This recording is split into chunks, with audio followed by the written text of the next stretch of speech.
তাকে নিয়ে অনেক আশা ছিল, বড় চাকরি করবে, যেরকম ডিসি ম্যাজিস্ট্রেট হয় সেই রকম কিছু একটা হবে। আমরা গরিব মানুষ, আমাদের বাড়িতেও গাড়ি আসবে একদিন, সেটা স্বপ্ন আছিল। আমরা গরিব ভাই বোন, সবার দিকে দেখবে, শেষকালে মা বাবার একটা ভালো স্বপ্ন থাকবে বা নিশ্চিত ভবিষ্যৎ থাকবে, এটা ভাবছিলাম। সেই স্বপ্ন সব ধূলিসাৎ হয়ে গেল।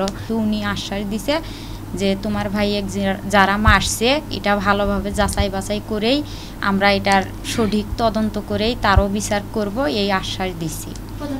বলছে যে হ্যাঁ, প্রধানমন্ত্রী বলছে, আরও বলছে যে ছাত্র মারা যাওয়া মানে আমাদেরও ক্ষতি, দেশের ক্ষতি, আমরা নিজেদের ক্ষতি কি কারণে মানব, এই সব কিছুই বলছি। আমার ওই ছেলেটা কোটা আন্দোলন না করলেও চাকরি হলো হয়, এইরকম মেধার ছেলেটা না। এদিন নির্বন্ধন পরীক্ষা দিয়ে লিখিত পরীক্ষা একটা হয় নাই, লিখিত পরীক্ষা হয়েছে ভার্সিটির থেকে। ওটার রেজাল্ট বাড়ার সব হয়ে গেছে।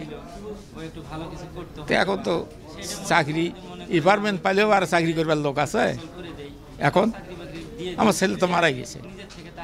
আবু সাইদ নিয়ে গর্ব করছি, এই ছেলে আমার পড়ালেখা করে, সব করতে পারে, পড়তে পারছে, বৃত্তি পাচ্ছে, তাও করছে। লেখাপড়া লেখাপড়া করছে, ছোটো লেখাপড়া অঙ্কে করে করে বড় হয়েছে, লেখাপড়া শিখছে।